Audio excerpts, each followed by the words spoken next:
host, Tim Weisberg here, along with the silent assassin, Matt Costa, and science advisor, Matt Moniz. And I just got to do my switch over because we're broadcasting just on Spooky TV at SpookySouthCoast.com tonight.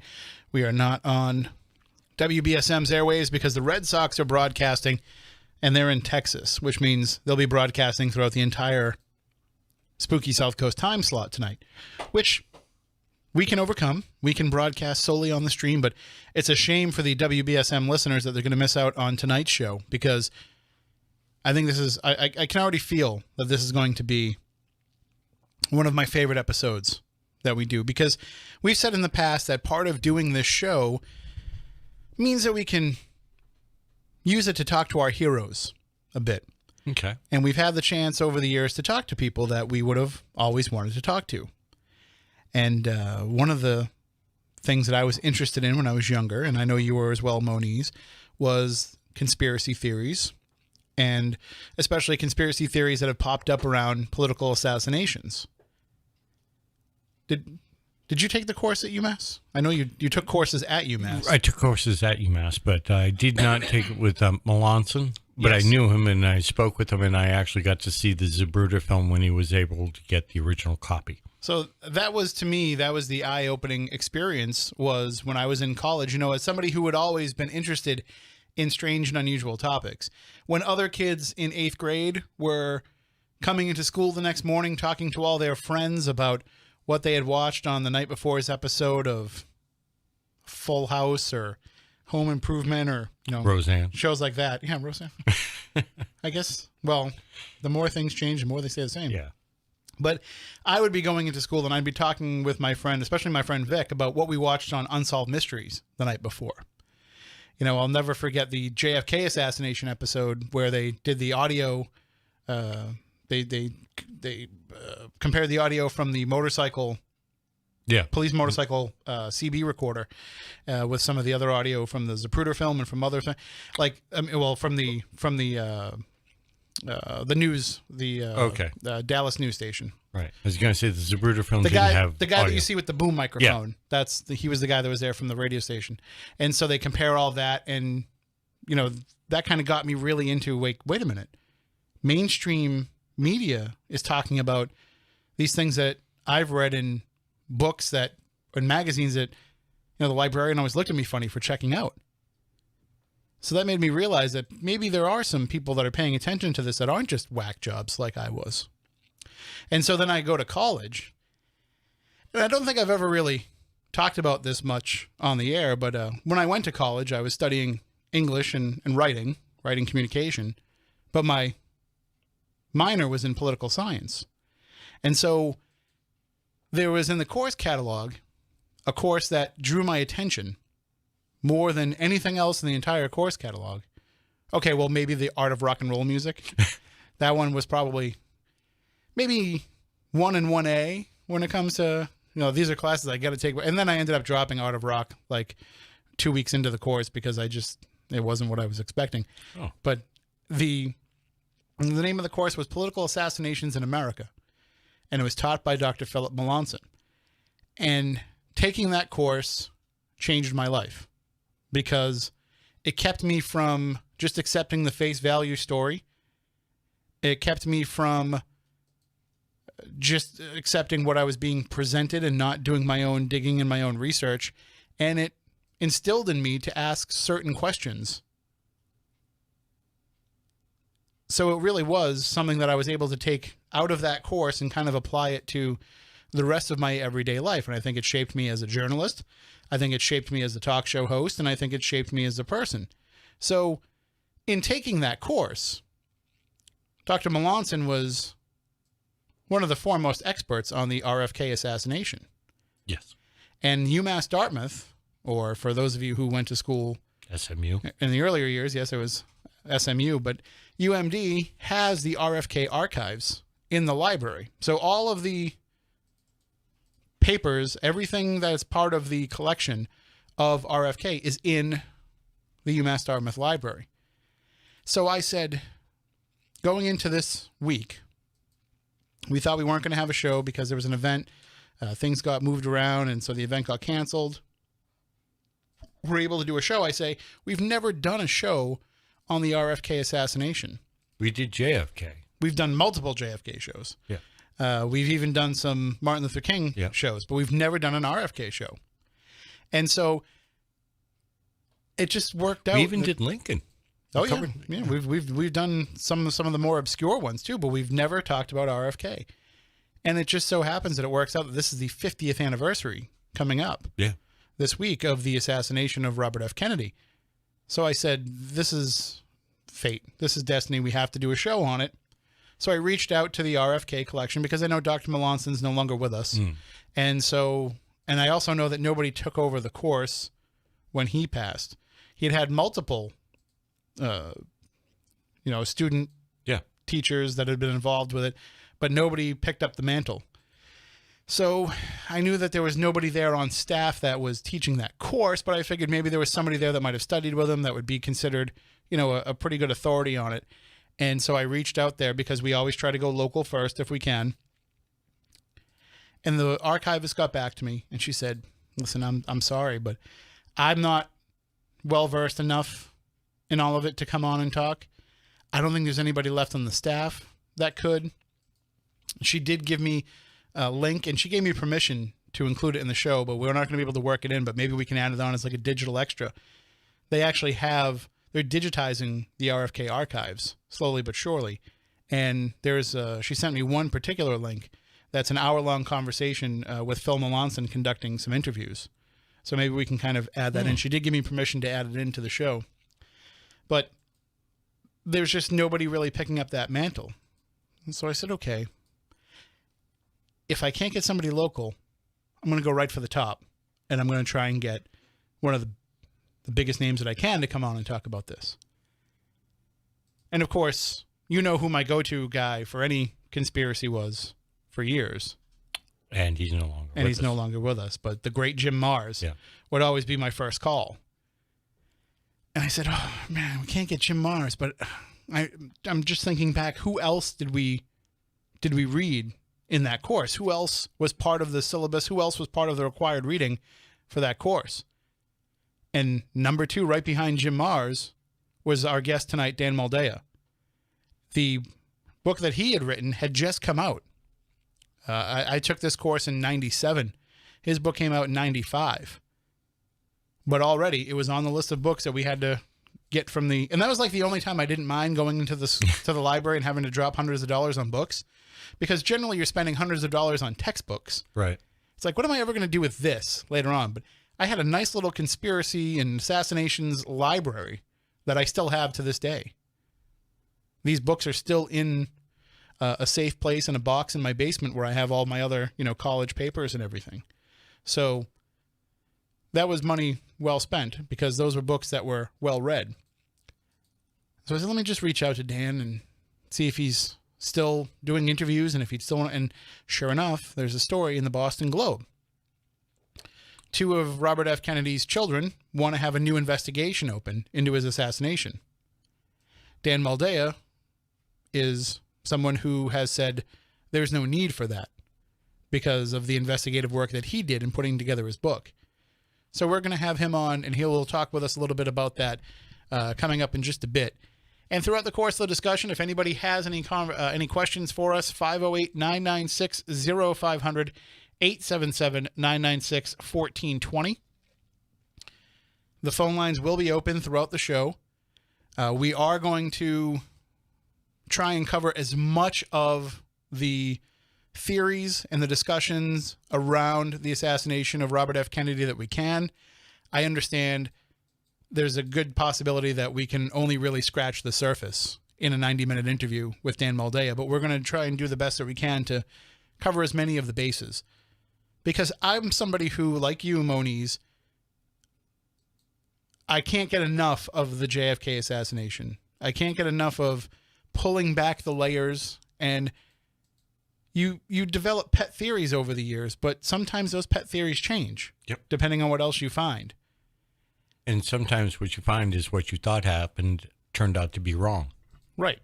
So you're going to, and we'll talk about that with Dan, because that's kind of what happened with him when it came to putting together his book and doing his research. But we've looked at that case a million ways to Sunday. We've had people on that were directly involved. We've had people on that have examined it from a distance. And I think that case will always continuously have more layers to pick apart. Even if Donald Trump does decide to put out all the documents that are remaining on it, it's still not going to be enough to satisfy people. We will never know the real or whole truth. I agree. I don't think we ever will. But with the RFK assassination, this took conspiracy theory to a whole other level. Because we went beyond just being... like, you can kind of sell to the general public the fact that the CIA or the intelligence community might have wanted to take out John F. Kennedy. You can sell to the general public that the mafia might want to take out John F. Kennedy.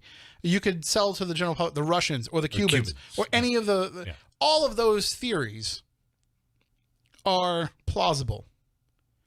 Oswald being a double agent, plausible. There's a lot to that has some degree of acceptability for people. That even if they don't think that it's what actually happened, they can at least entertain the notion that it's a possibility. With the RFK case, we're talking about a completely different set of circumstances here. We're talking about, at least in Sirhan's basic defense for himself, if we're going to break it down to its least incredulous possibilities, he's just saying he doesn't remember any of it. He's saying that he basically blacked out or went into a different place. Mm-hmm. That's hard enough for people to swallow. Then you're going to start bringing in the Manchurian Candidate idea that he was programmed to do this. And now you're getting into something else that just seems so overwhelming to the average person to buy into. But to people like us and to our listeners who have gone deeper into what reality is and have gone deeper into what the government has done and looked into over the years, and they know about some of these secret programs. MK Ultra. And not to mention, there's plenty of others that we probably don't know anything about, even to this day. If you're willing to accept those, the story doesn't sound nearly as crazy as it does on the surface.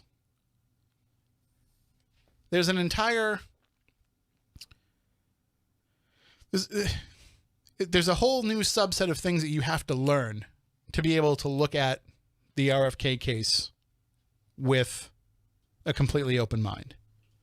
And so we're going to try and bring as much of that to the table as we can tonight. But again, as we mentioned, Dan Moldea has spent a number of years researching this, talked to key players involved in it.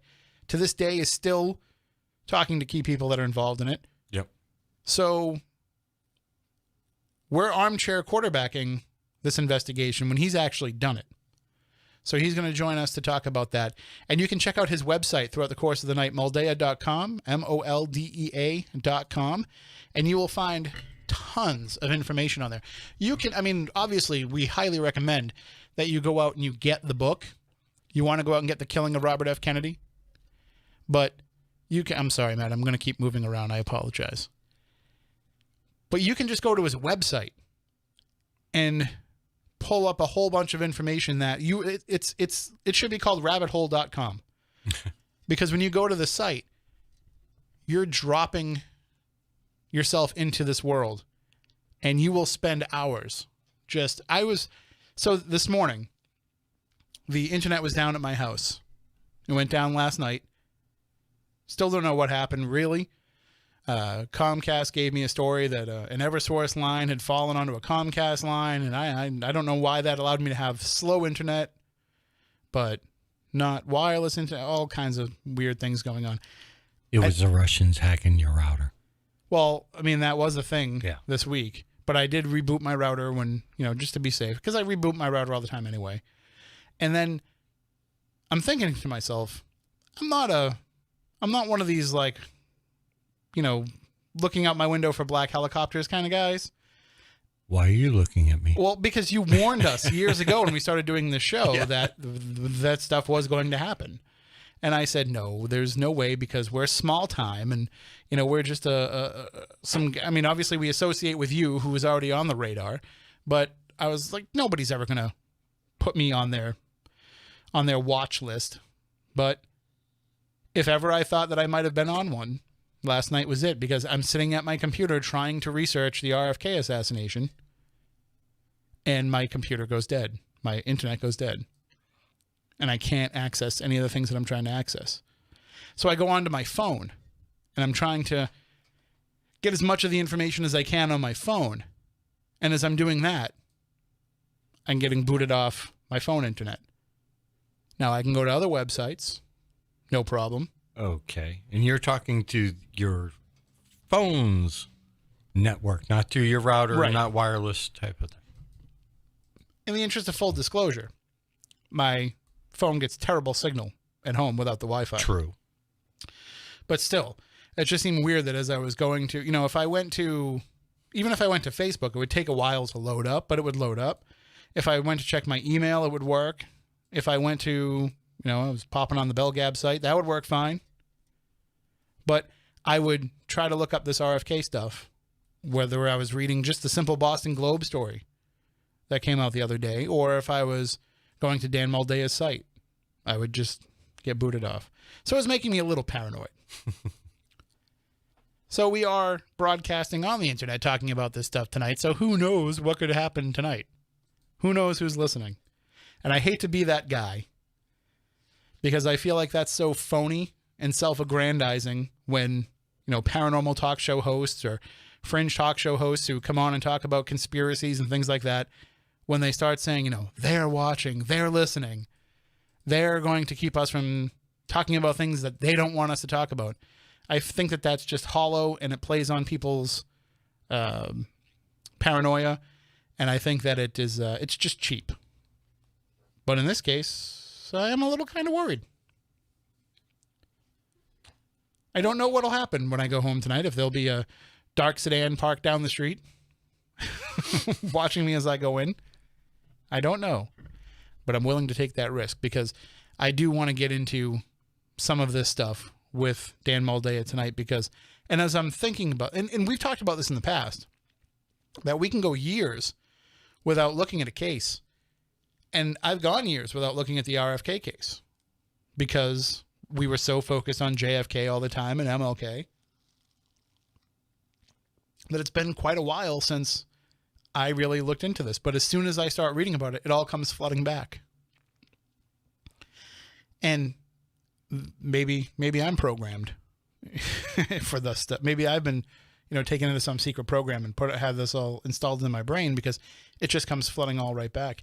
And then I decided to, because I've paid so much attention to this from the perspective of the conspiracy theory and the assassination itself, and I focus so much on the death of RFK, Yeah. but I said, I need to do a little more research on his life.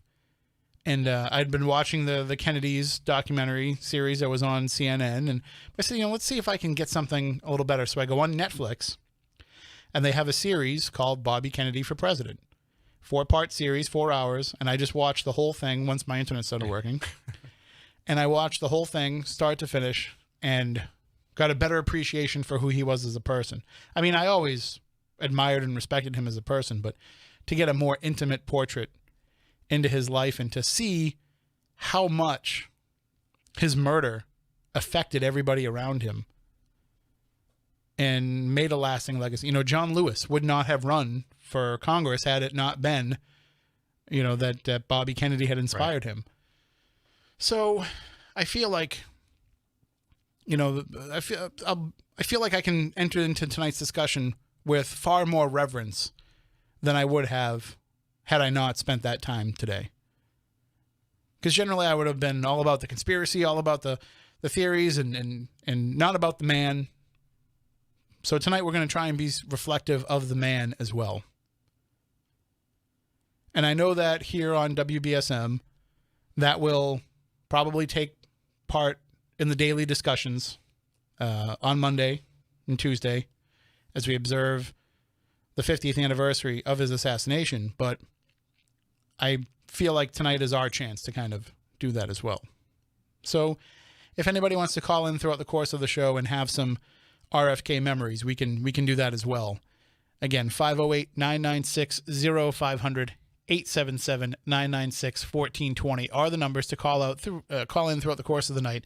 And we have the chat room open at Spooky TV at SpookySouthCoast.com and on our YouTube channel. So you can always jump in there. Want to say hi to everybody in there. A lot of gabbers in there tonight. I'm just watching all the roll by of some of the questions. I see. Okay. Apparently people have been asking me questions, and maybe I should read. Well, there's multiple Matts, and some of them are new. Okay. So if you want to get Matt Coss's attention, you can call him Matt. If you want to get Moniz's impression, call him attention, call him Moniz. That's what he's used to. That's how we do it here. So, and I do want to say that we also have the rules still in effect in the chat room. If you want to ask a question that we're not getting to, you can ask it in all capital letters. We won't think that you're yelling at us. We'll just know that it's standing out amongst the rest of the regular chatting going on.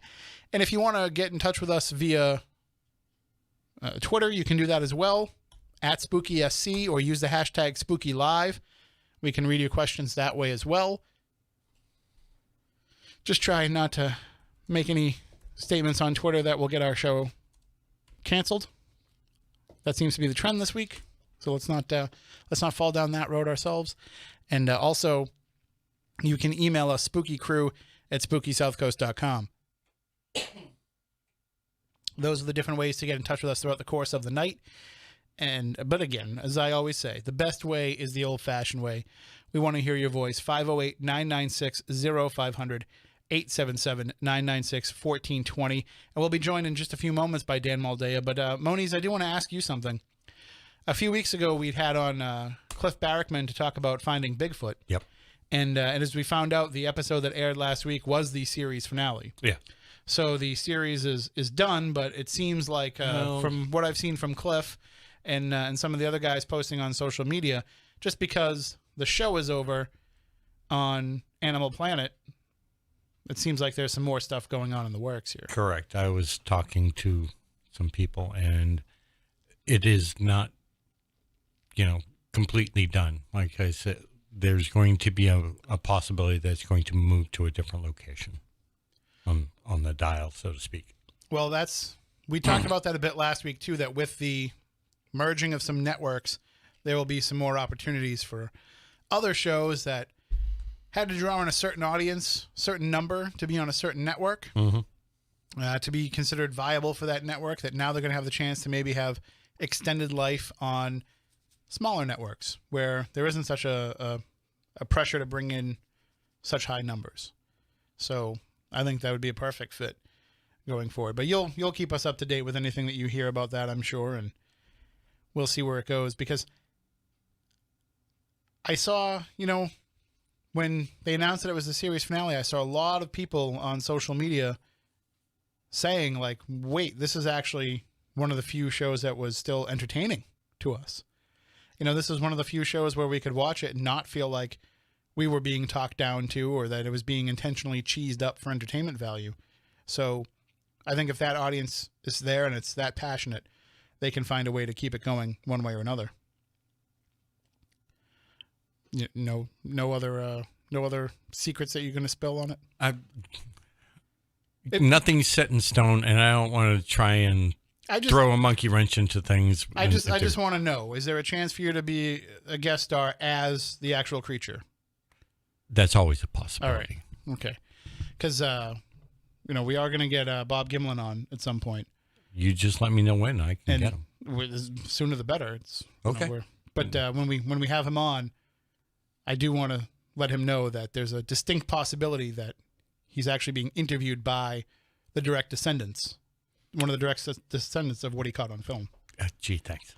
I've seen you walk. I've seen your gait.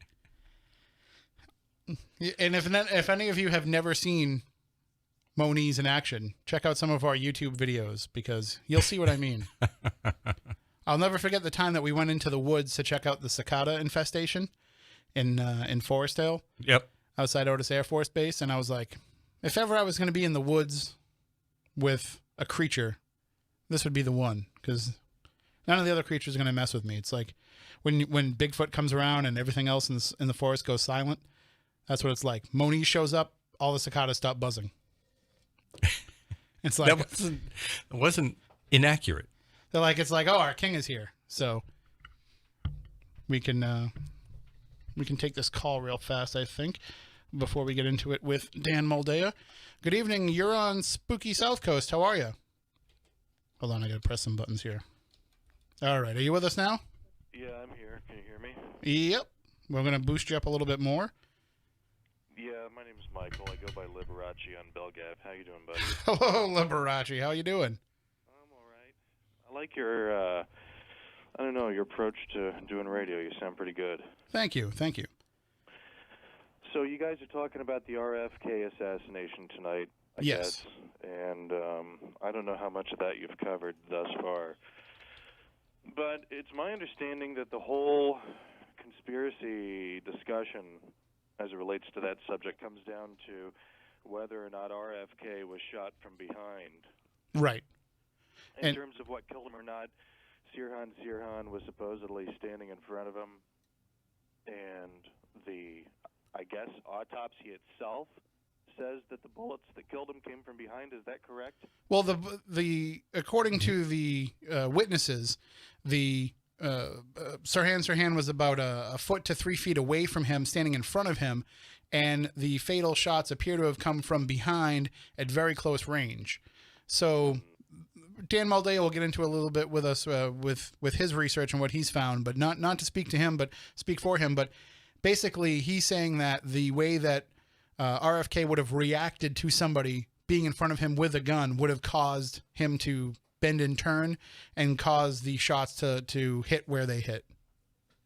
It is interesting that Sirhan says he has no recollection of the shooting. There's no doubt, there's no debate as to whether Sirhan was in there and as to whether he had a gun. And there's no debate as to whether he fired a gun in that kitchen at the the Ambassador? Right. Yep. Name of the place? Mm-hmm.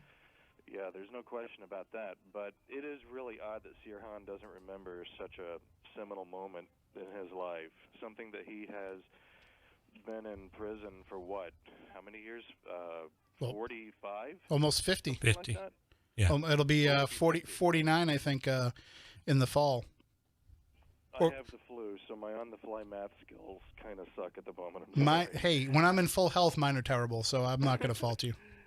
But, you know, one thing, just as a general point that I would make, I used to be so headfirst into the Kennedy assassination. I believed all the theories, the conspiracy theories. I was just sucked in by the whole badge man thing and so many aspects of that case. As the years have gone on, I mean, badge man, a good example. For that to have actually been a guy shooting at Kennedy, he would have to have been something like 30 feet behind the line of trees there at the fence and elevated up on a stand about 15 feet in the air in order for that to have been a human being. We, I think, can pretty well establish Oswald shot Officer Tippit.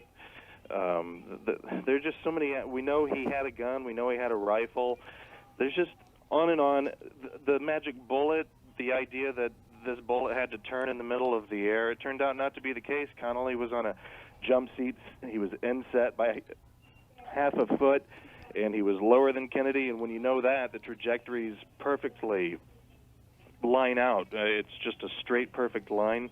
There have just been so many things over the years that where at one time I was totally into all of this, as I've gotten older and seen more bits of information about the whole case, it seems more and more clear to me that what was originally said to have happened is pretty much what happened. And I kind of wonder, in terms of the RFK case, if maybe since there was just over the years so much more attention placed on the JFK assassination, we never had the rate of interest on the RFK case relative to the JFK case. Well, I do. And now maybe there's a ramping up of that where it's just beginning to mature, and we'll slowly over time start to see that perhaps the way we think things happened actually is the way they happened there too. I don't know. There is a security guard who, and I don't recall his name, but he is suspected of being, if there in fact was a second gunman, Right. in the Ambassador kitchen. Gene Caesar, yeah. Of being that man. And when we have Dan on, he actually became quite close with Gene Caesar. So we'll talk with him about that as well. The name of the security guard? Yeah, I think it was Thane Eugene Caesar. I think it was his name, if I'm getting it right. And so we'll find out some more from him about what he thinks about that. But as I said earlier, I think part of the problem with the RFK assassination is people hear, the Manchurian Candidate stuff and the programmed assassin stuff, the automatic writing, RFK must die, all of that. And it makes the idea of there being a conspiracy so much harder for them to swallow because those are such fringe elements to it. But there is still enough to believe just saying there was a second gun in the room when it happened, and that person likely fired that gun. So just having that bit of information is enough to make me say this is worth pursuing the second gun idea, and that's what Dan did, and he just came to a conclusion that wouldn't have been what I would have expected. There were 2 or 3 different government programs focused on the concept of controlling people, manipulating their minds, and even doing so in such a way that they wouldn't know it had happened.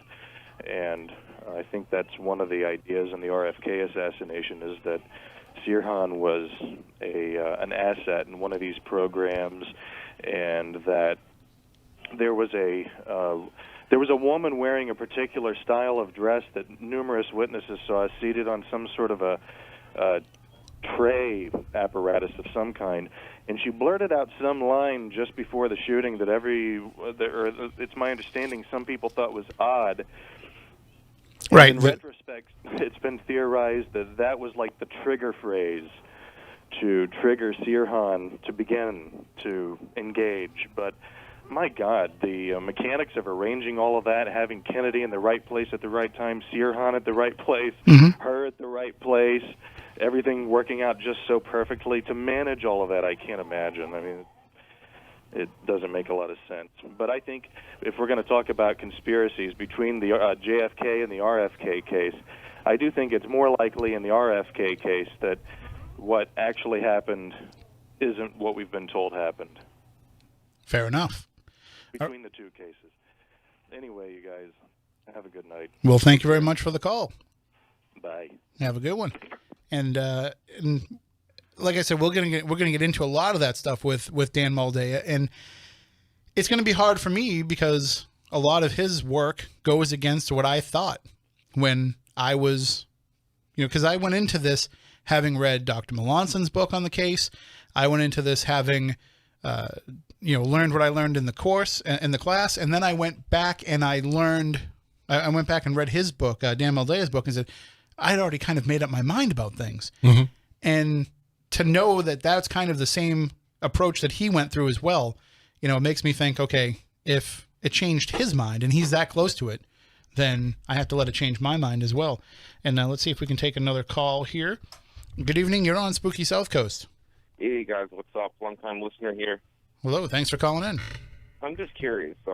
There's a rumor going around that Bobby withheld insider information or classified information due to, national security reasons. Well, he would have had a ton of inside information, having been the Attorney General. From the public, because he thought it would jeopardize our national security. I'm just curious. Do you think Ted Kennedy knew anything about RFK? Well, Ted Kennedy actually spoke out on behalf of Sirhan and actually tried to make sure that he got life in prison as opposed to the death penalty, under the premise that Bobby would not have wanted to have another life taken as a result of his life being taken. But it's entirely possible that because it's very strange if you go back and you listen to Ted's admittance of what happened with the whole Chappaquiddick incident. Okay. He even speculates out loud in this press statement, in this live statement on television.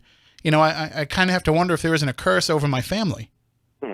And I almost wondered if that isn't like a code word, not that he's speaking about there actually being some sort of, woo-woo curse on his family, but maybe what he means is maybe like this is just going to keep happening to our family again and again because there's outside forces that don't want us to be in the positions that we are getting into. Yeah, it makes total sense. It could have been his subconscious coming out too. Who knows? Right. But I think RFK definitely had all kinds of information about all kinds of things, having been involved in the McCarthy hearings, having gone up against the Jimmy Hoffa and gone up against the mafia, just everything he would have known about the JFK assassination, that, I'm sure he never accepted the Warren Commission and what was told there, and not getting along with Johnson and everything going on in Vietnam. There was a lot of stuff that he probably... Southeast Asia and all that. Right. Totally makes sense. A lot of stuff that he could have been spilling the beans on that nobody wanted to have come out into the public. Yeah, it's very interesting. I always just thought with Eddie, It's certainly, when you look at how, they were calling for him at the 68 Democratic National Convention. They were calling for Ted Kennedy to be the nominee. They were calling him the night before and saying, we want you to step in. He wasn't even campaigning for it. He wasn't even trying to get it, but they said, we want you to be the guy. And Humphrey even said, I'll step aside. I'm sorry? Yeah, he was definitely a symbolism for his brother and all that. So for him to have... An iconic president who got shot when he was so young. It's and maybe too. Maybe he thought he would have just ended up facing the same fate. All right. Well, thank you very much for the call. All right. Thank you. Looking forward to the show, man. Thanks. Have a good night. You too. You gotta, if you're Ted Kennedy, and I know, thankfully we're not on the radio when I'm saying this, because we have a lot of callers here during the week that are very anti-Ted Kennedy for being in the heart of Kennedy country here. But if you're Ted Kennedy, you've got to wonder if, you wouldn't have met the same fate. And I know that he ran later on. What did he run in 1980? Yeah. But at that time, in the politically charged time of 1968, if he didn't think that he would have had the same fate befall him. And I'm not trying to make excuses for Chappaquiddick. Well, Chappaquiddick happened in 71. I'm not making excuse. I'm just saying, like, when he talked about that, I'm not making excuses for that, but you do have to kind of feel for the guy in terms of, what is this luck that has befallen us? What is this fate that has befallen our family? Because you can get into all the stuff that you want to get into about Joe Kennedy and the way that he made his money and the deals that he made. And not everything was above board. Not everything was above board in how Jack got elected. We can get into all that stuff too at a later date. But you can understand that there was a lot of those machinations going on behind the scenes. Fine. You invite some of that bad stuff to happen to you when you're circumventing things the way that they did. But the general premise that he taught his children was you have a very fortunate lot in life because of what I've been able to provide for you. And you have a duty to use that lot in life, to use that life of privilege that you have to make life better for others. I'm not talking from a political standpoint. We can fight about policy all that we want. No, it has to do with, well, I didn't share this with you guys before, but my grandmother and what would be my great-grandfather were involved with the Kennedys. My great-grandfather, Cornelius O'Connell, was best friends with Honey Fitz, and my grandmother used to be their nanny. So I can tell you a bunch of personal stuff behind the scenes, and what they can do for other, versus how they treated other people is a whole nother story. So I'm just going to keep my mouth shut. Well, but in general, the entire family is involved in some sort of, at least on the surface, benevolent organizations. Yes. Yeah. I'm talking about things like Citizens Energy. I'm talking about things like, you're looking at me, you're directly looking at me and your eyes are saying Venezuelan oil as I say that. I am, but, the idea of giving something back. And I honestly think especially after watching that Bobby Kennedy documentary, I honestly think that he was moved and motivated to help the poor people that he saw. But okay, you got to at least think that if you're doing good things will come back to you. But instead, they had a lot of bad come back to them, and some of it of their own making. Especially if you look at some of the scandals that have happened in the later years. If you want to look at Michael Skakel and all that kind of stuff. Oh. But I mean, JFK Jr., aside from just being inexperienced at flying and still flying anyway, I mean, come on. Like, that's the kind of tragedy that you just look at that and you say, well, why does that happen? Well, what about, what was it, Joe that died in a war? Right. Yeah. Or, I mean, but it's hard because I'm not a Kennedy cheerleader. I can understand that there's just as much shady things as there are, good things too. But at the same time, you do have to look at it and say, how much is too much for one family to have to deal with? Especially when I was talking about this earlier, that if theoretically there could have been, I'm trying to do math in my head. What's 8 times 3? 24? There could have been 24 straight years of Kennedys. Had Jack not died, had Bobby not died, and Ted could have followed in there. But they could have had, I mean, people don't understand how popular Ted was at that time. They could have had a real dynasty. They could have been the closest thing to royalty this country would ever see. Okay. And if you've looked at some of the good programs they put in place, you've got to think the world might have looked a lot different in the 70s, the 80s, the 90s, and up to now had we had 24 years of Kennedys. It would definitely be different. I'll grant you that. We can fight about how much of that would have been good and how much of it would have been bad, but some of it. Those type of shows are during the day. Right. I can't.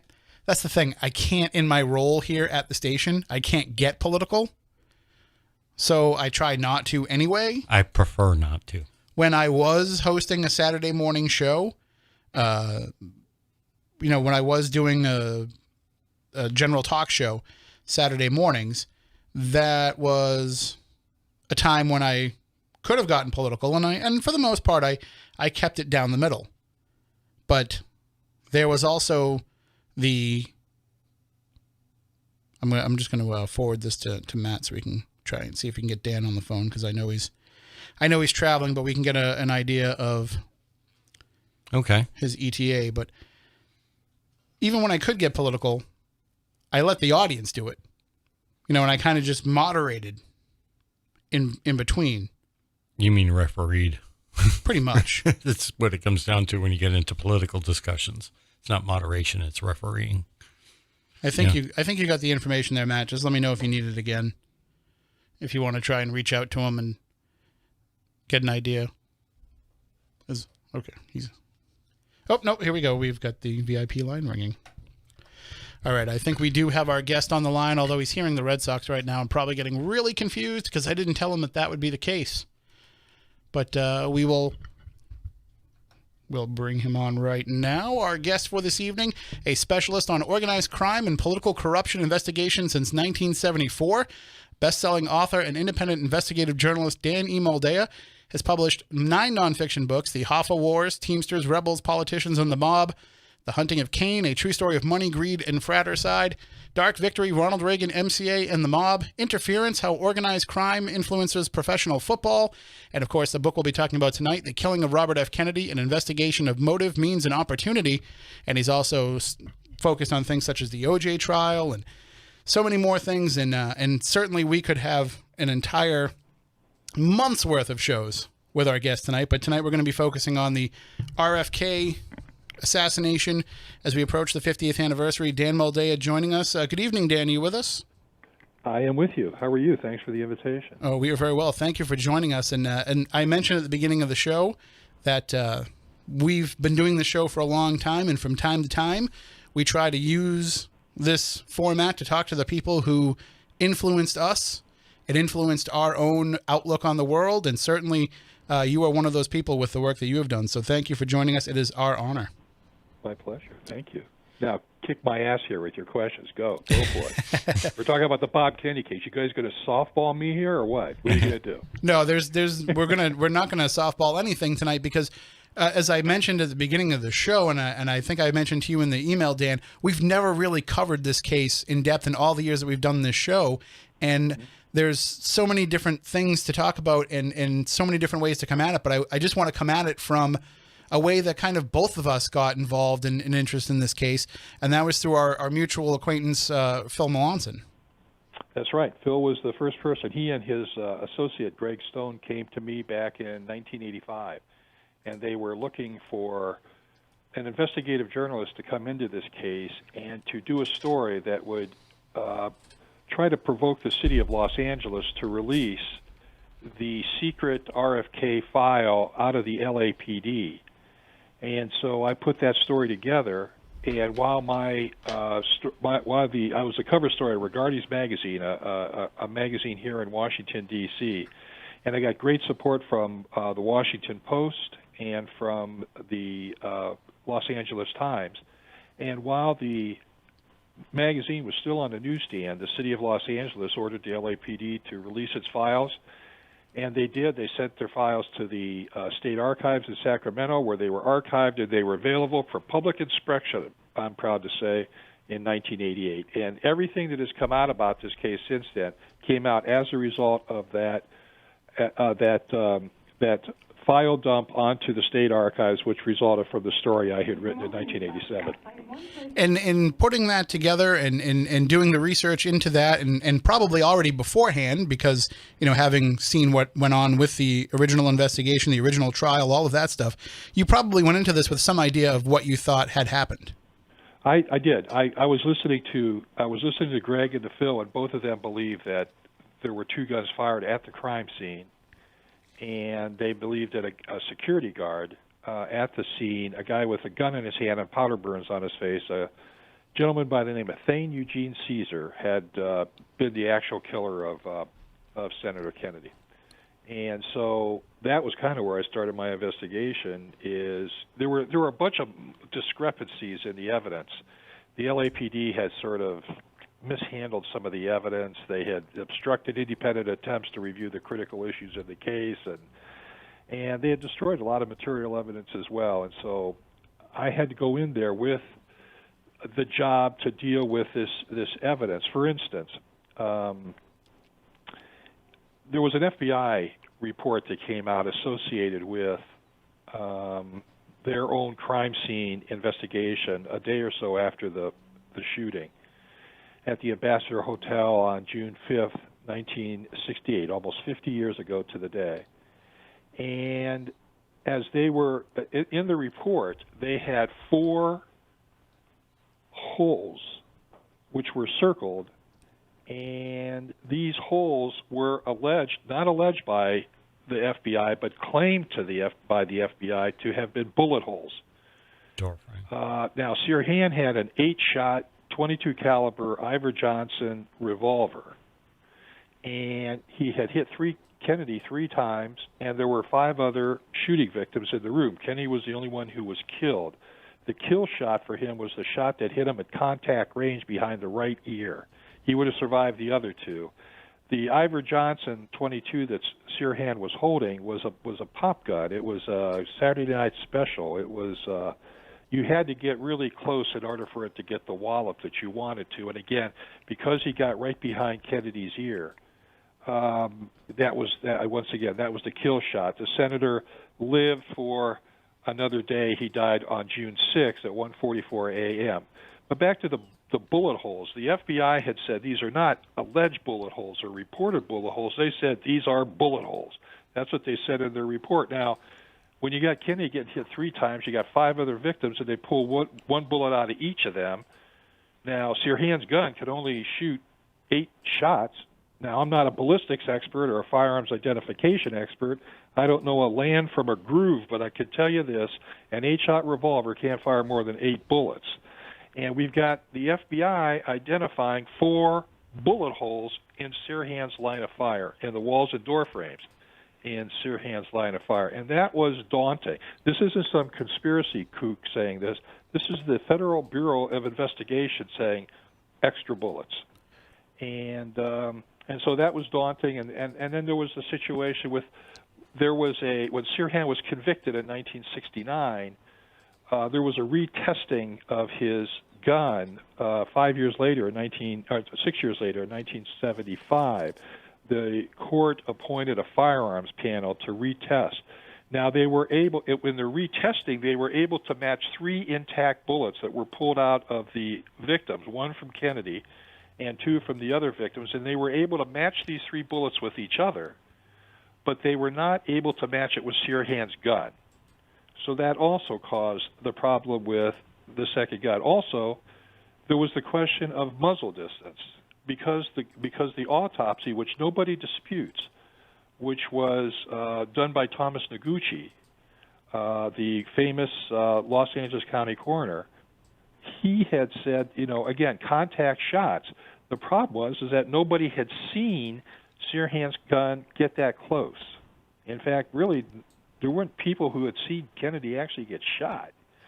And so, because of these and other problems with the official investigation, it looked like there were 2 guns in the room. So yeah, when I first went into this, I thought there were 2 guns. I thought Gene Caesar was the actual killer, and then I went after Gene Caesar, and I found him, spent hundreds of hours probably investigating him and interviewing him, and he kept on contradicting himself, and it was like in one version he would tell me that he saw the flashes coming from Sirhan's gun, and then he drew his gun, a .38, his sidearm, and he fell to the floor. In another version, he sees the flashes coming from Sirhan's gun, and he falls to the floor, and he comes up with his gun drawn. In another version, he sees Kennedy fall to his left. In another version, he sees him fall to his right. In another one, he doesn't even see him fall at all. Plus, he had a gun, a .22 caliber revolver with the same class characteristics as Sirhan's Ivor Johnson. It was a .22 Harrington and Richardson. It was a 9-shot. It was a 9-shot weapon. But what was disturbing about this is when he was questioned by the police, he said that he had sold the gun six weeks after the murder, when in fact, 6 weeks before the murder, rather, when in fact he had sold it 6 weeks after the murder. And then so that was daunting as well. And so I said to Caesar, hey, you gotta stick to a story, man. I'm not, you're making this very difficult for me. And his attorney, Garland Weber, I remember him well. He said, "What do you think, Dan?" And I said, I don't know what to think. He keeps contradicting himself. He has all these conflicting versions of what happened. He doesn't stick to the story. He keeps changing his story. And so I said, are you willing to be hypnotized or do a lie detector test, a polygraph? And he said, I'll do either one. So I went to a federal prosecutor friend of mine out in L.A., a guy who was a former prosecutor for the U.S. Strike Force Against Organized Crime out there. And he said, if you hypnotize him, it'll be tantamount to tampering with a witness.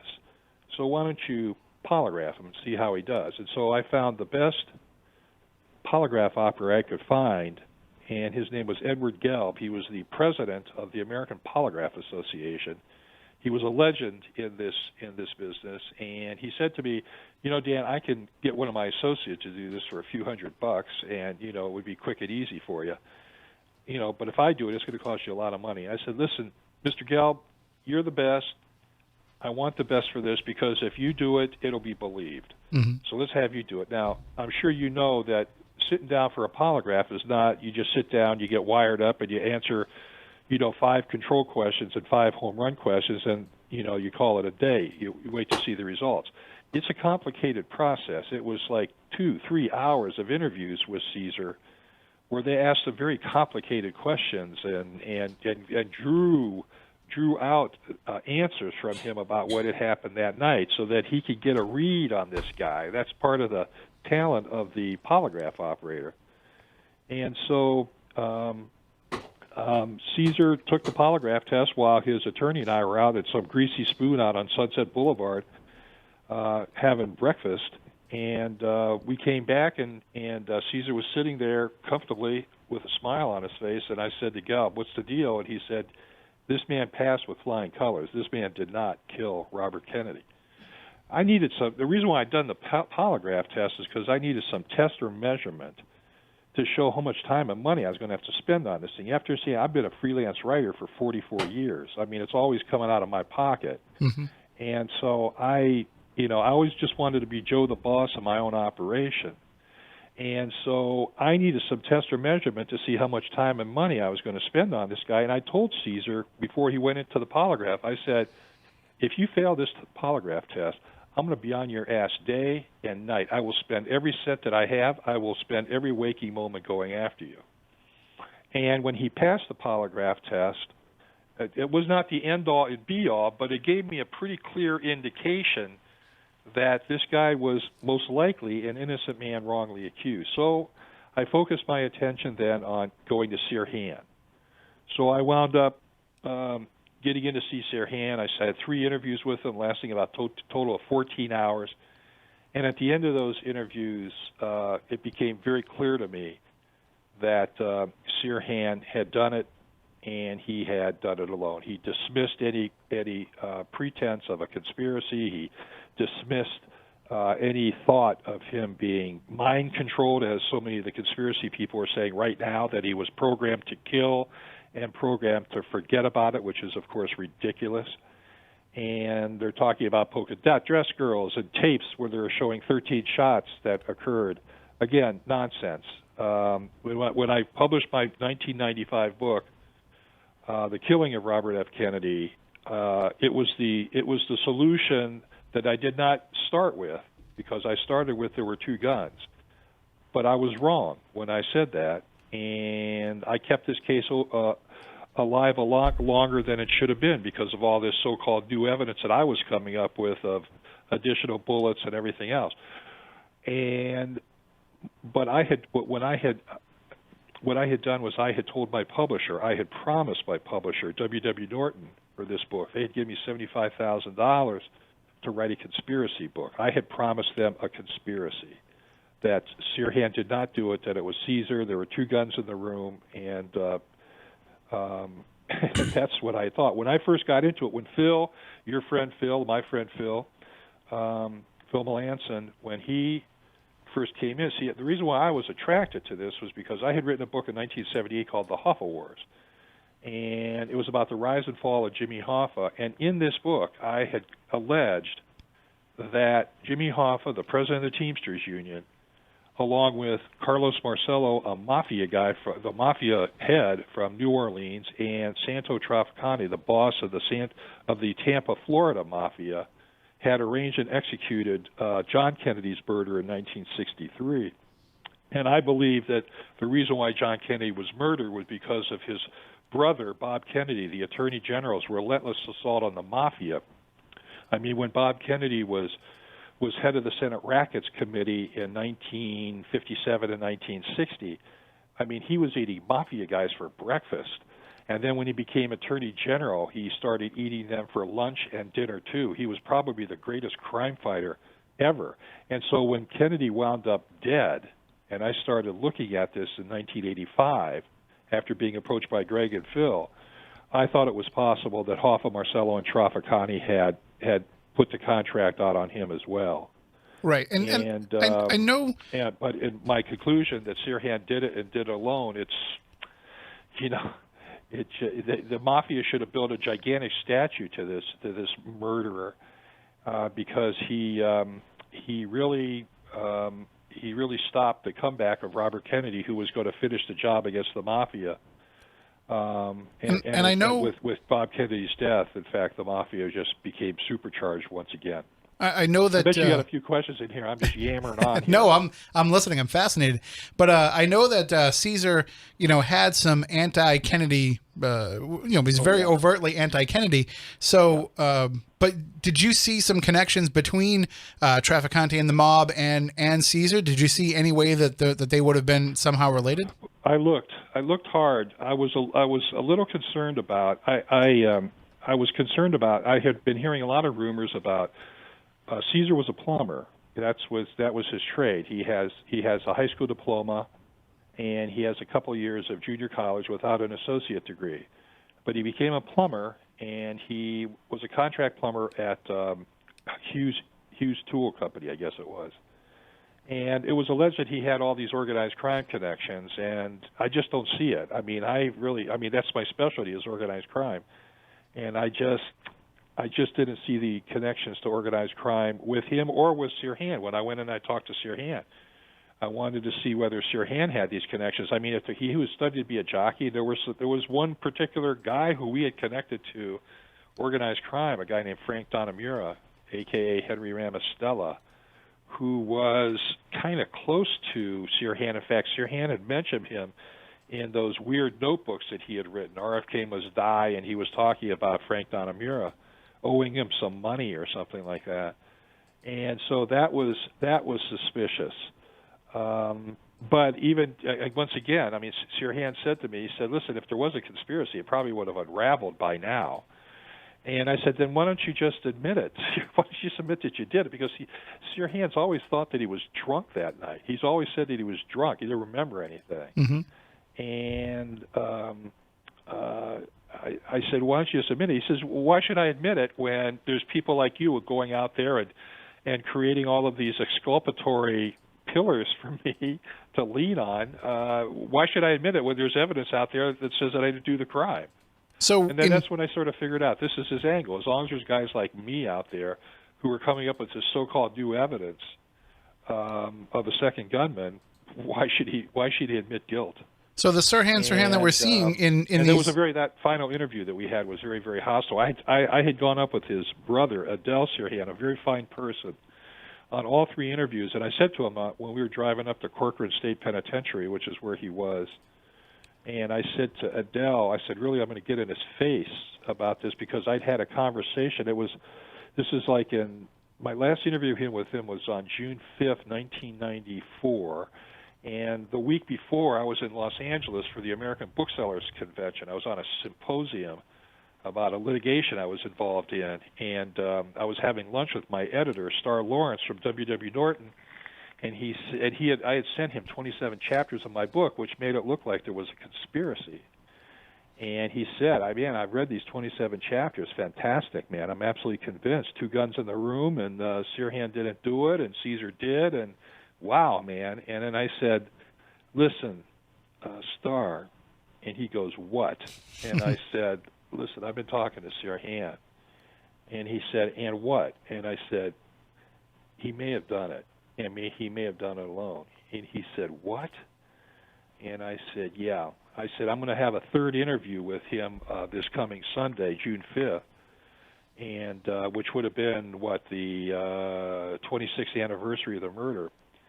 And I said, and then I'll know. And he pointed to me, and he said, you better make this work, because I had turned in a conspiracy book proposal. I had promised to deliver a conspiracy.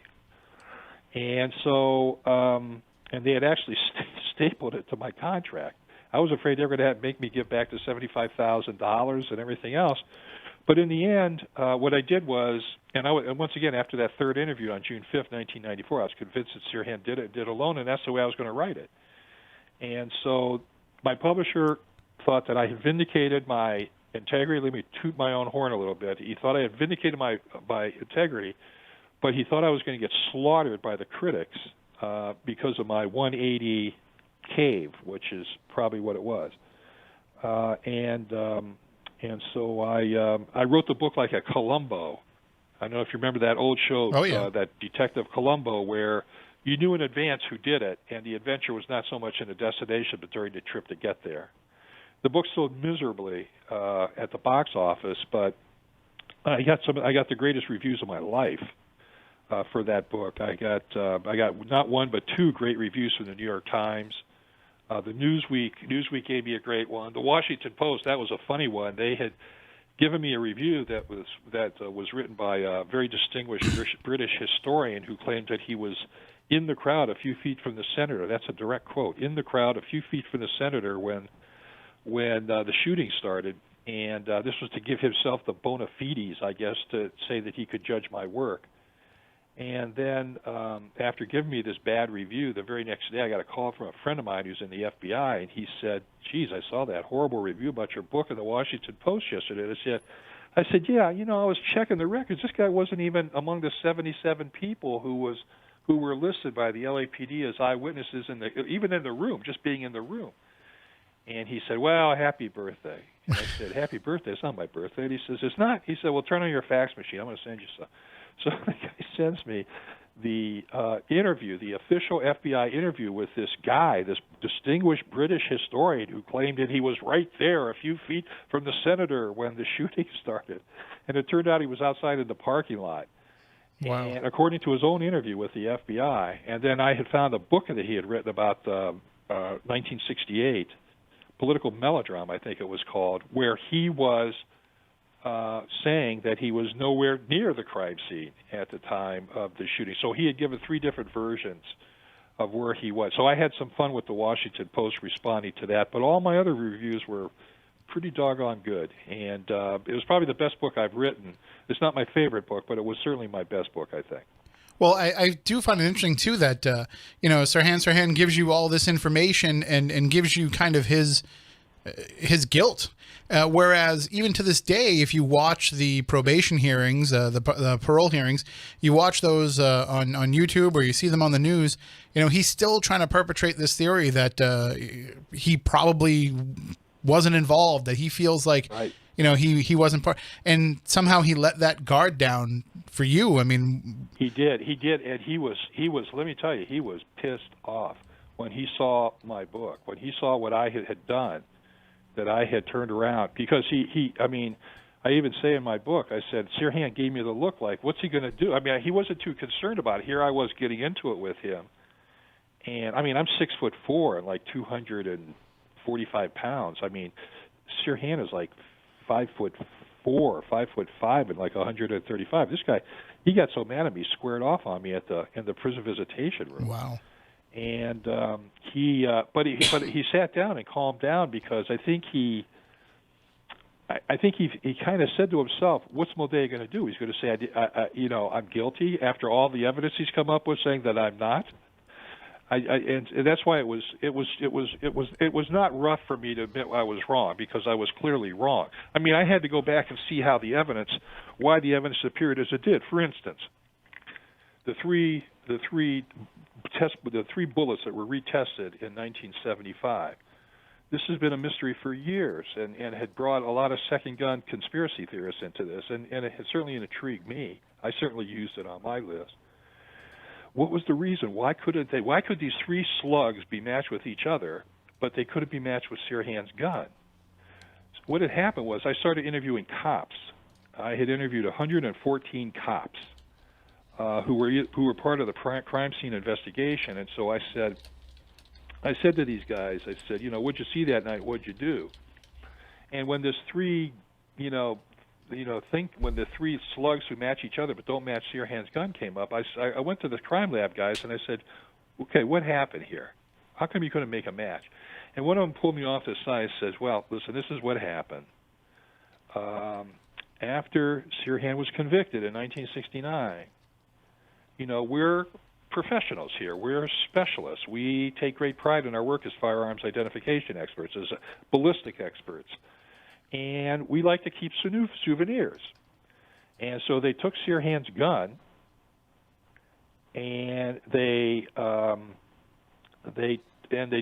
put it into a water, and fired it into a water tank, probably hundreds of times, collected the slugs, and then they put them in these plastic display cases where all the guys in the firearms identification got these souvenirs that they could take home and add to their collection of slugs from famous murders, the guns from committing famous murders.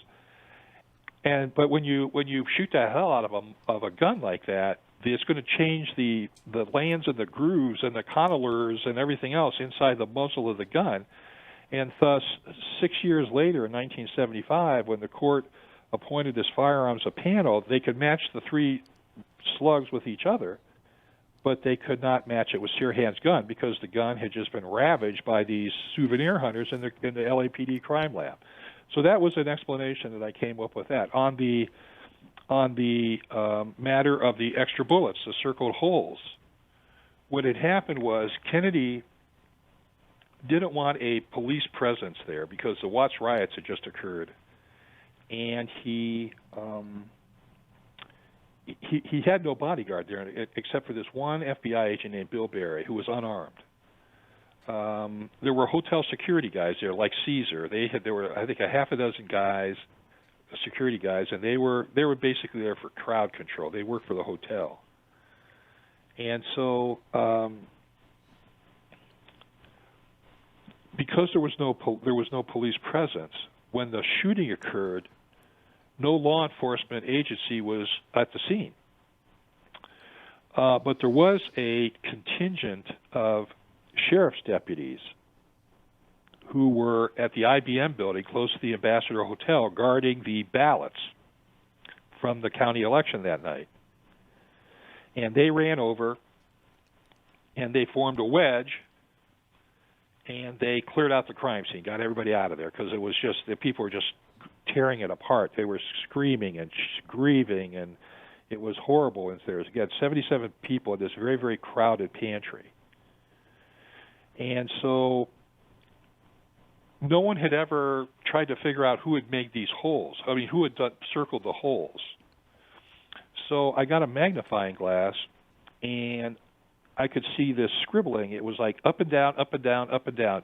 It was like a bunch of W's, up and down, up and all joined together. And then there was LASO, and then there was 723, the number 723. Now, at that time, the Los Angeles Sheriff's Department was known as the Los Angeles Sheriff's Office, so it was LASO. So I called a friend of mine who was a source at the Los Angeles Sheriff's Department, and I said, listen, you guys were known as Los Angeles Sheriff's Office in 1968. And he said, yeah. And I said, do me a favor, could you check to see who had badge 723 on June 4th, 1968? So the primary election was on June 4th, 1968.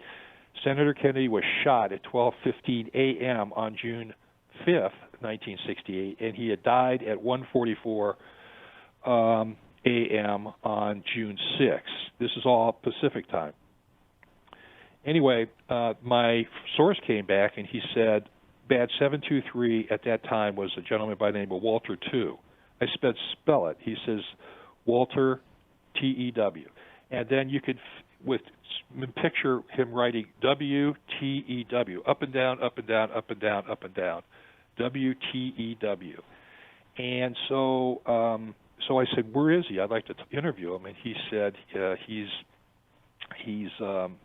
dead. He had died about 18 months earlier. And I said, does he have a number for his family, for a widow or something? I'd like to talk to her. And so he gave me the home number. So I called up the widow, and I said, ma'am, my name's Dan Moldea. I'm a journalist, and I'd like to talk to you about your husband. At the Robert Kennedy murder scene, there's only one person who really marked something there, left his mark, literally, at the crime scene, and that was your husband. So let me ask you, how long was he in the firearms identification department? How long was he a ballistics guy with the sheriff's department? And he said, "Oh my goodness." She said he wasn't a firearms identification, or he was a motorcycle cop. I said, "Excuse me?" She goes, "Yeah, he was a motorcycle cop." So what apparently had happened was when who was at the IBM building that night, and he was part of the contingent of sheriff's deputies who ran over to the crime scene at the Ambassador, formed a wedge and got everybody out of there. Apparently he had seen some holes, these 4 holes, and he apparently just decided, somebody either told him or something, but he decided to circle and identify these holes. And I talked to his commander, and he said, yes, that's the way he would mark his evidence back at that time. So, okay, that explained that everybody walking by there, and all these dozens of cops walking by there who'd said that they'd seen extra bullets, and explained that. But what about the FBI? What's this with the FBI report where they're identifying bullets, not alleged bullet holes or reported bullet holes, but bullet holes? So I found the guy who had done the report, or at least that part of the report, and he was not an FBI special agent per se. He was not like a field agent. He was in the photo lab. And so I tracked him down to West Covina, California, which was a little east of Los Angeles, and this guy was really upset when I showed up at his. He wouldn't talk to me on the phone. He kept hanging up on me, so I ambushed him at his house, and he really was upset. He was very upset with me, and then I came back a second time, like a week later, and I think he was ready to shoot me. He was so agitated. I said, "Sir, all I want to know, just why did you identify these holes as bullet holes in your report?" And he said, "Get out of here. I don't want to have anything to do with you." Wow. So I had to go back into the state archives, and the files that I helped get released, and I went to the state archives, started going through reports, and I found a report from Greiner about his walkthrough at the crime scene when he had put this evidence together on behalf of the photo lab. And I was wondering which criminalist or firearms identification expert from the LAPD had identified these as bullet holes, which made him comfortable to say these are, in fact, bullet holes. According to his report, there was no LAPD person even there at the scene. It was a hotel clerk, an assistant hotel clerk at that, who gave him the tour of the crime scene. And when he saw these circled holes, which had been circled by Walt II, during the minutes after the shooting when the LASO came in there to clean out the crime scene, it was because the assistant hotel clerk had identified these holes as bullet holes that the FBI took this as gospel and said that these are bullet holes. So it wasn't like conspiracy nuts who were saying that there were two guns in the room based on nothing. This is the FBI and the LAPD who were providing massive evidence to legitimate critics at that time, like Phil and Greg, and I should throw Paul Schrade in there too, because Paul Schrade was one of the 5 people who got shot that night. Paul was walking right behind Kennedy when the shooting started. In fact, I think if you look at the LAPD's bullet inventory as to how they think the shooting came down, they say that Kennedy was killed with the first shot. Well, if that's what happened, then there's 2 guns in the room. Because nobody who was watching that opening shot saw Sirhan's gun get anywhere near that close. And so if you believe the LAPD's the bullet inventory, it's 2 guns in the room. But what I believed was, I had talked to a guy who was a member of he was an investigator for Sirhan's defense team. His name was Mike McCowan. And Mike told me that remember, Sirhan says he was drunk that night, doesn't remember anything. And so Mike is talking, he's debriefing his charge. And Sirhan starts talking about the moment his eyes meet Kennedy's. And shocked Michael, he goes, "Well, I'm going to let him go with this. He always says he doesn't remember anything. Now he's telling me something here." And he just goes along with this, and he says, "Well, why don't you just shoot him between the eyes, Sirhan?" And Sirhan replies, "Because that son of a bitch turned his head at the last second." Now, if you assume that the first shot missed Kennedy, and that all the eyewitness testimony that Sirhan's gun never got that close, it's all based on that first shot. And I believe that first shot missed Kennedy when, remember, Sirhan's running at Kennedy, and he is saying, "Kennedy, you son of a bitch." And what's Kennedy going to do? He's going to stand there. He's going to stand there like and stick his chest out and say, "Come and get me." He's gonna. What he did was he was at the edge of a steam table, which was bolted to the floor. And when he saw Sirhan lunging at him, attacking him, shouting at him, "Kennedy, you son of a bitch," Kennedy moved to the left, exposing his back, putting his hand up in a defensive posture. That's what he did. But he was up against the steam table, which was bolted to the floor. I think the first shot misses Kennedy, and it hits his friend Paul Schrade in the head. Now, I've interviewed Paul Schrade, and Paul Schrade has been at the epicenter of every conspiracy theory about this case since 1974.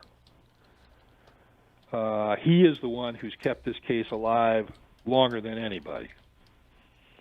He is the one who went to Sirhan's parole hearing in 2016 and apologized to Sirhan, apologized to him for having shot him in the head, saying that he doesn't believe that he had actually killed Senator Kennedy, that he didn't fire any of the shots that hit Kennedy, and that he apologized to him for not working harder all these years to get him out of jail because he was an innocent man wrongly accused. You know, I've known Paul since 1985, when I met Phil and I met Greg, and you know, I love Paul.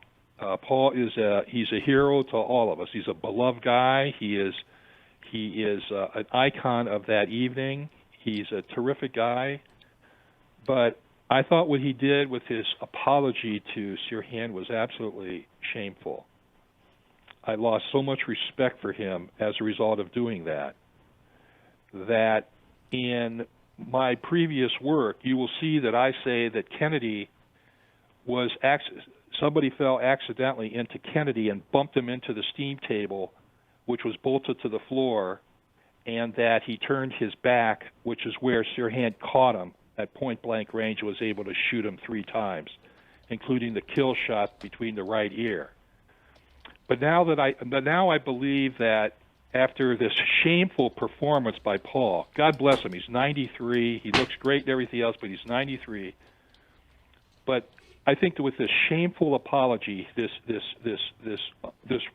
unrelenting conspiracy baiting that he has led all of these years, I think it's time for Paul to come into the arena with the rest of us for a little bit of scrutiny and a little bit of criticism where necessary. Because I believe that the person who went into Kennedy and pushed him into the steam table, which was bolted to the floor, where he stood him up and where Sirhan could get him at point-blank range, was Paul Schrade. Wow. Because Paul Schrade said his last view was watching Kennedy. Paul was moving forward. He was walking forward. Kennedy had stopped. He was shaking hands with a busboy 4 to 5 feet in front of him. And then he turned, and Paul said his last image was Kennedy turning after the handshake towards the steam table. And at that point, I believe that's where Sirhan launches his attack. Bobby Kennedy turns his head defensively, turns his back. The first shot misses. Bob Kennedy hits Paul Schrade in the head, and Paul Schrade falls into Senator Kennedy, pinning him against the steam table, where Sirhan's able to get him at point-blank range. Paul was completely unconscious at the time. It was a total accident. It was unwitting. And I think that if Paul thinks that's what happened, and I think that's what he believes, I brought it up with him one time, and it was clearly a taboo subject with him. It was a sore subject with him. I think it's time that he lets himself off the hook, because it's not his fault. Because if you assume that the first shot missed Kennedy and hit Paul Schrade, and Paul Schrade fell into Kennedy and pushed him into the steam table, which was bolted to the floor, where Sirhan was able to get a clear 3-contact shot on him, then it explains half the conspiracy theories away right there, because it explains why the evidence appeared as it did. And it also seems, too, that we talked a little bit about this at the beginning of the show before you joined us, that there seems to be so much of factual, empirical evidence that keeps the idea of a conspiracy at bay, that people have to turn to the more fantastical stuff. You know, the Manchurian Candidate theory, right. You know, the girl in the polka dot dress, all of this stuff. There's another ridiculous story. The girl in the polka dot dress girl. Well, but I mean, I do believe, I forget the name of the witness, but I do Serrano. I do believe she may have heard somebody come out and say, you know, something about getting Kennedy, but they could have very much said, you know, they killed, not we killed. But just in the... Well, remember, there was an anti-Kennedy demonstration there in the front of the hotel as well. Not everybody there was well-wishers of Senator Kennedy. There were 3 other parties going on simultaneously in that hotel, one of which was for a Republican, Thomas Kuchel. And in fact, that's where Sirhan first went. He first went to the Kuchel party, and that's where he had the drinks. He said it was a hot night, and he had 3 Tom Collins. Said it tasted like lemonade. He drank them fast and everything else. So, but I hear what you're saying. With the polka dot dress girl, I mean, the story is, as a woman comes up the back stairs, the fire escape, and she's with Sandy Serrano sitting there on the steps, and she sees this woman in a polka dot dress, and there's two guys with her, one of whom looks like Sirhan. And so she goes into the ambassador, and then X amount of minutes later, she comes running out with one of the guys, not the guy who looks like Sirhan, saying, we shot him, we shot Senator Kennedy, something, words to that effect. Now, picture this. You're part of a sophisticated conspiracy to murder a famous person. And after completing the murder, you run out of the crime scene taking credit for it at the top of your lungs. It doesn't make sense. No, it doesn't. It makes no sense whatsoever. I've never taken the whole polka dot dress girl thing seriously. And there was a guy that we have found a photograph of a woman in a polka dot dress, and she's with a guy who kind of looks like Sirhan, and he was taken into custody and photographed. Now, it could have been that guy. I don't think Sandy Serrano's not telling the truth. I just don't think that what she saw has any meaning to anything. Sirhan told me that he doesn't know anything about a polka dot dress. He said there was a woman in a plain white dress who gave him coffee because he had connected. Supposedly, he was being connected to the polka dot dress girl who had given him some coffee. He said the woman who gave me coffee was in a plain white dress. And he even Sirhan, when he talked to me, was blowing off the polka dot dress girl theory of that it had. But again, I just don't believe it had any significance whatsoever. I think they're listening in. We heard a little bit of a weird phone echo, and we were. Yeah, I'm hearing it here too. We were saying earlier that we weren't going to play that card of the conspiracy. They don't want us to get the truth out card, but it's weird stuff's going to happen anyway. Dan, would you be interested? Believe me, on this case, like I said, with the JFK murder, again, I think it was a mob hit. I think they arranged it, they executed it. When my book came out in August of 1978, I took a lot of grief for saying Hoffa, Marcello, and Trafficani had arranged and executed that murder.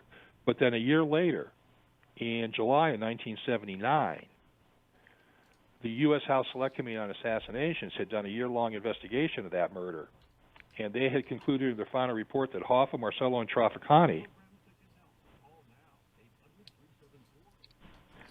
Sorry about that. I was just putting us on the radio airwaves as well. That Hoffa, Marcello, and Trafficani had motive, means, and opportunity to kill the president. And the chief counsel of the committee, Bob Blakey, who's probably the world's expert on organized crime. I mean, he's the guy who wrote the RICO legislation, something we're all going to become very familiar with. I think when Bob Mueller starts handing out his indictments in earnest, and Bob Blakey said the mob did it. It's a historical fact. I believe that then because I said it a year before the committee said it. And I certainly believe it now. The mob did it. It's a historical fact. In the JFK murder, but in the Bob Kennedy murder, even though I went into this thinking it was Hoffa, Marcello, and Trafficani, that it may have been a mob hit, in this particular case, Sirhan did it, and he did it alone. Would you be interested in, Dan, in taking some calls? We have some calls lined up. All right. Bring them on. If you'd like to call in and talk to Dan Moldea, the number is 508-996-0500. We just kicked on the WBSM radio airwaves as well, and we are talking with Dan Moldea about the killing of Robert F. Kennedy. Of course, we are approaching the 50th anniversary of his assassination. If you would like to call in with questions, 508-996-0500. Good evening. You're on next with Dan Moldea. Yeah, good evening, Tim. How are you? Doing all right. Sorry for the wait there. I can hardly hear you, though. No, that's Can we turn up the fine. volume? I'm going to try and boost it up. The question. Yeah, good evening. I have a question. It comes from, particularly if you're an investigator, motive. It's one thing to have data from the crime scene, and you have the crime scene investigation and all the elements that are involved with that. But part of prosecution and investigation is motive. So now when we go to motive at the time, and we don't want to get political, and I appreciate that Tim did not get political earlier, and I appreciate you, sir, not getting political, but this was a political campaign. So when it comes to motive, it's important to understand at the time of the death of Robert Kennedy, Hubert Humphrey had 561 votes Good point. for the primary Yes, you're right. delegates, the Democrats. Robert Kennedy had 393. Eugene McCarthy had 258. Now, it's important to understand Absolutely right. Hubert Humphrey was the conservative wing of the Democratic Party. Eugene McCarthy was the leftist radical wing. Robert Kennedy was in the middle. Now, here's what's interesting to understand. What happened is there's only 14 states they had to actually primary in, because the rules of the Democratic Convention were the vast majority of the states went to Lyndon Johnson, and by proxy that went to Hubert Humphrey. He didn't really even have to go and primary or campaign. He was going to win due to the super delegate rule of the Democrat Party, much of what happened to Bernie Sanders and Hillary Clinton in the past election. Now, who would have the motive to murder a primary candidate? It's very simple. Hubert Humphrey didn't have the motive. He was going to win automatically unless Robert Kennedy, Eugene McCarthy, either one of those two, if they were eliminated from the race, they would have had enough votes to beat Hubert Humphrey. Therefore, Hubert Humphrey then would have had a motive, and also Eugene McCarthy would have had a motive. And not them specifically, but maybe the apparatuses under them. So in terms of motive, and not just where a gunshot wound was or where a bullet casing was or this server was or that person was, from a status of motive, who, sir, do you reckon actually did this crime? And I'll take my call off the air. Thank you very much for the call. I heard most of that, and I hear what he's saying, and he's right. I mean, Hubert Humphrey had the votes, and there was going to be definitely a floor fight at the 1968 Democratic Convention in Chicago, which, as we all know, turned out to be quite an event in and of itself without Bob Kennedy. Remember the police riot, as they called it, in Mayor Daley's Chicago, that shameless Mayor Daley and what the police did to the demonstrators back, the anti-war demonstrators. Anyway, show me some evidence that Hubert Humphrey was plotting anything, or Lyndon Johnson, or any of these guys. I mean, I don't see it. And again, you certainly can't put any of these guys together with Sirhan. There's no doubt in my mind that Sirhan is the guy who fires all the shots. So you got to sort of connect him with some of these people, and you can't. If you can, you make history. Well, I mean, if you have to connect Sirhan to some sort of a motive, you just look at his Palestinian lineage and the fact that he was not a fan of Kennedy and the dealings that they'd had with Israel.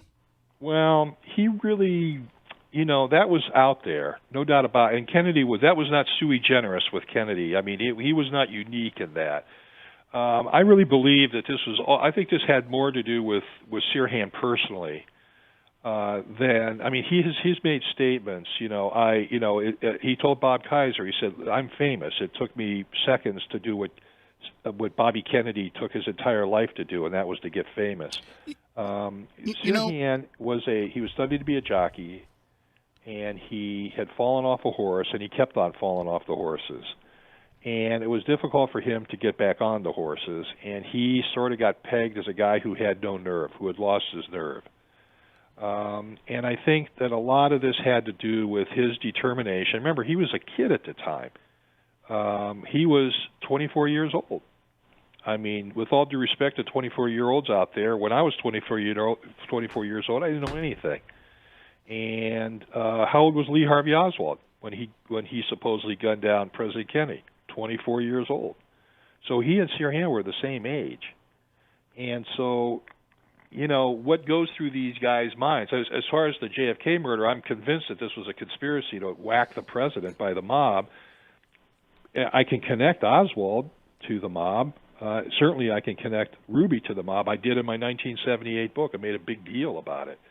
But connecting Sirhan to the mob, there was this one guy, Frank Donamura, But and I certainly couldn't link him to anybody political. And remember, Sirhan was stalking Kennedy, too, for about a week before. This wasn't just one encounter one night. He was stalking him. He was showing up at places where Kennedy was. I think he was showing up at least no fewer than 3 different places. So, I'm sorry, go ahead. I mean, I hate to take a real-life situation like this and make a connotation to a fictional film, but this reminds me very much of I don't know if you're familiar with the Ed Norton, Richard Gere film Primal Fear, where the suspect played by Ed Norton just puts on this face of being this hapless, mentally challenged. Ed Norton, is he the guy who played Worm in Rounders?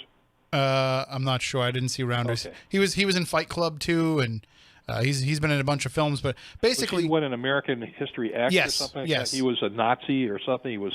Yes, same guy. And in Primal Fear, he plays this guy who was, a sad sack accused of murder. And Richard Gere is the defense attorney that gets him off. And at the end of the film, as he gets him off, all of a sudden you just see the real Edward Norton, the real character.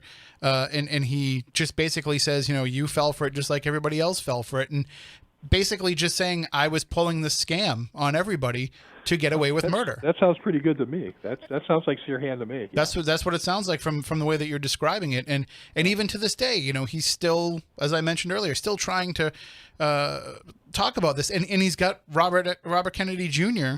on his side now. Well, that's unbelievable. I mean, I was quoted there was a story in the Boston Globe yesterday, and where they had, pretty much everyone's kind of been letting Bob Kennedy Jr. alone. I won't. I've talked to him a couple of times over the past few months, and I knew he was thinking about this. I knew that he was not believing, but in my conversations with him, it was clear to me that he just really didn't know very much about this case. And so consequently, I thought that he had been, as I was quoted in the Boston Globe yesterday, as saying that Kennedy had been misled, he had been conned, and he had been corrupted by the conspiracy crowd, who have been trying to make this case for years, led by Paul Schrade, who have been trying to make this case for years that this second gunman thing was around. Right now, Gene Caesar has a target on his back, and people are really wanting to talk to Gene Caesar. Well, it's no secret that if you want to talk to Gene Caesar, you got to go through me.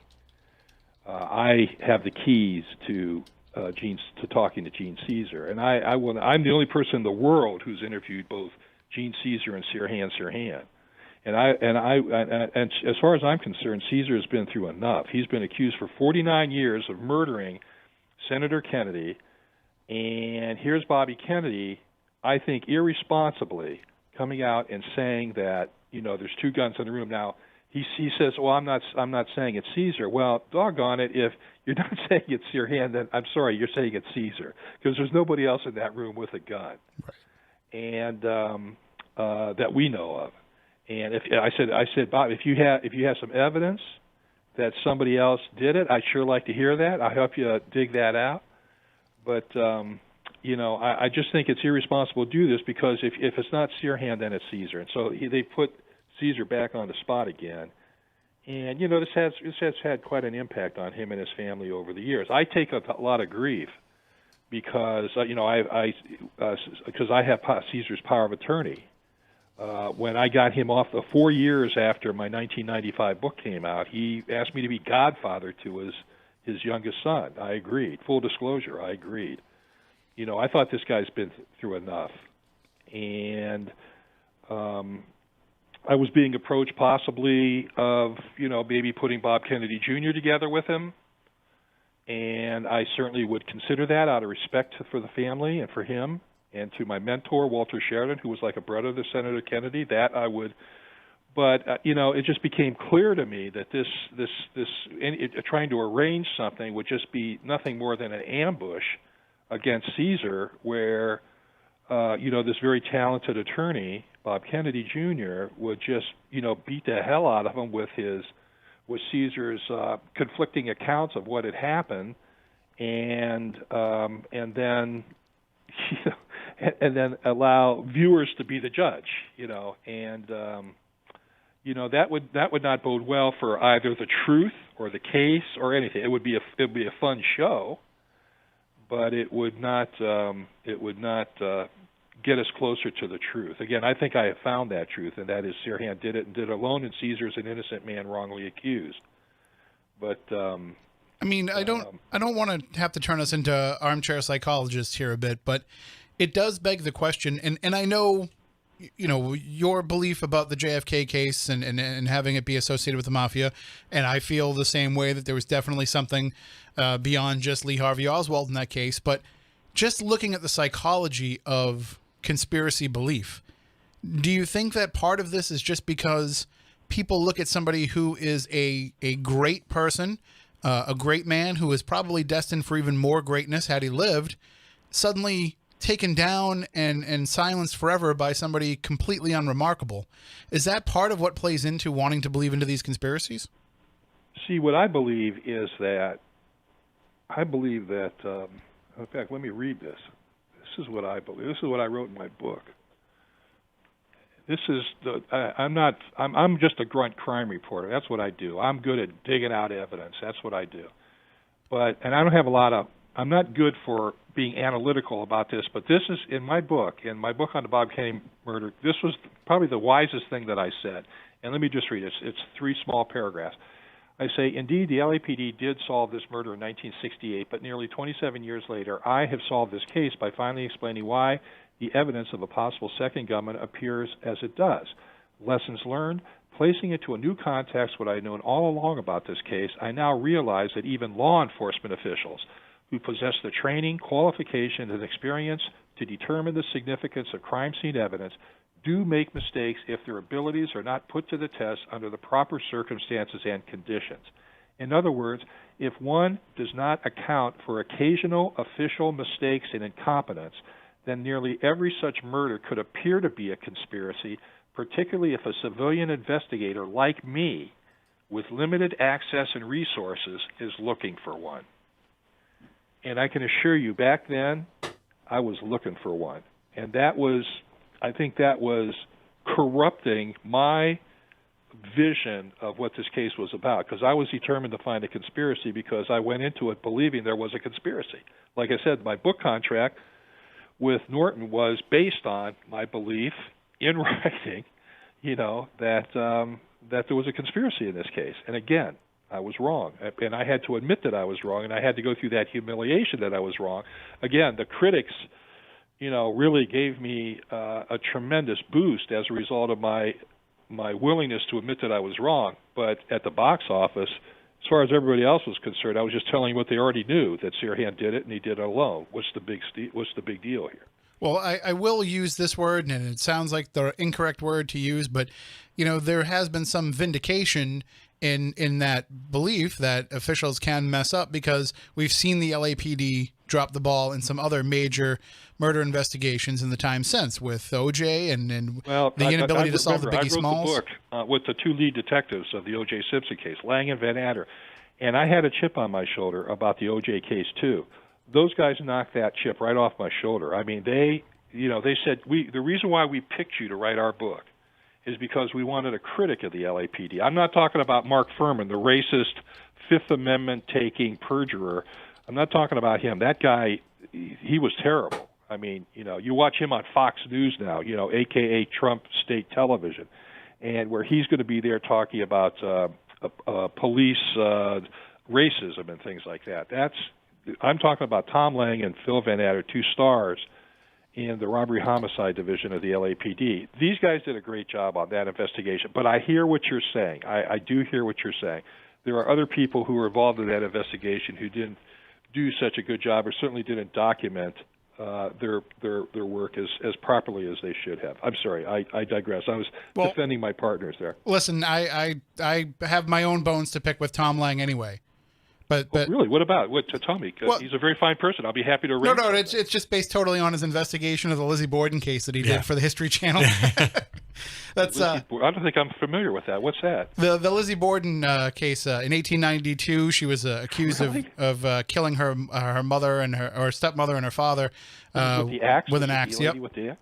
And I want to say it was the early 2000s. Yeah. they did a special where they had Tom Lang and another gentleman come in and investigate, kind of go through the process of going through the crime and seeing if they thought Lizzie Borden actually did it. So I'm being facetious, of course, but okay. They were the first ones to go in there with the luminol and show the presence of blood, which I was, still to this day I look at it and say, well, we know there was blood there, big deal.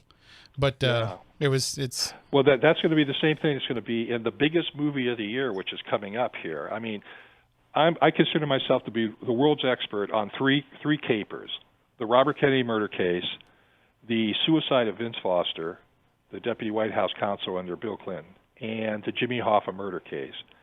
And at the end of this year, in the fall, the biggest movie of the year is going to be coming out, and it's going to be called The Irishman.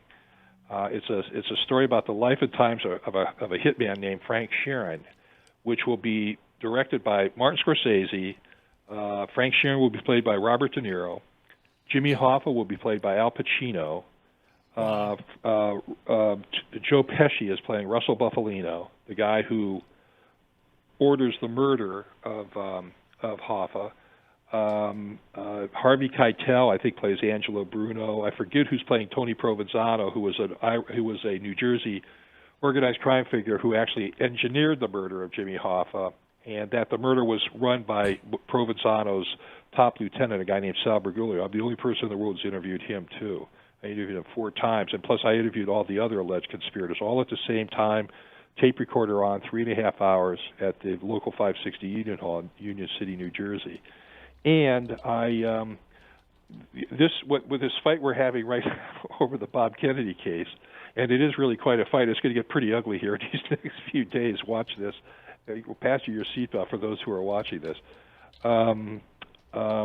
This is just a snack. This is an appetizer for the fight that's coming up over this movie on the Jimmy Hoffa murder case, which I'm sure is going to be wonderful. I consider this to be Martin Scorsese's homage to Oliver Stone's JFK. Great cinema, terrible history. So, well, we've actually for that. we've got a mob trial going on right now here. Probably the last New England mob trial, they're calling it, with Cadillac Frank Salemi on murder charges. So it's the mafia is you watch this. I was on Nightline on September 11th, 1989, and I had just published a book called Interference: How Organized Crime Influences Professional Football. And in this book, and particularly on that Nightline appearance, I predicted that sports gambling would be legalized nationwide, and that the NFL owners would be and the owners of professional sports would be the beneficiaries of legalizing sports gambling. And then the Supreme Court, as you know, about 2 weeks ago came out and have legalized sports gambling nationwide, which I believe is just an unmitigated disaster for the entire country. I mean, in any situation of legal gambling, there's going to be a proliferation of illegal gambling and organized crime activity. People are going to understand that the state is taking a huge skim of the handle of the total pool of bets, and they're going to see that they could get a bigger bang for their buck from Charlie the Bookie, the friendly local bookmaker at the corner bar is going to be put up $11 to win 10, and only taking a 10% commission, a.k.a. the VIG, on the losing Betsy book. So this is going to be really something that's getting ready to come down the pipe, because the mafia now, these guys are no longer 8th grade dropouts. These guys are no longer knuckle draggers. These guys, some of these guys are Wharton grads and Harvard MBAs. And these guys have gone high-tech, they have gone online, and they have gone offshore, outside the reach of the U.S. government. And there's a whole new organized crime, a whole new mafia out there. But with regard to pro football, the mafia is number 2 money-making activity after drug trafficking, is gambling on NFL games. And it's already been said that anyone who has an NFL team franchise, that the value of that franchise has doubled since the Supreme Court decision, because the NFL team owners have already anticipated this, and they've already bought into the fantasy football leagues and everything else. This is going to be a disaster across the board as far as the integrity of the game, as far as a whole slew of problems are going to be developed as a result of nationwide legalized sports gambling.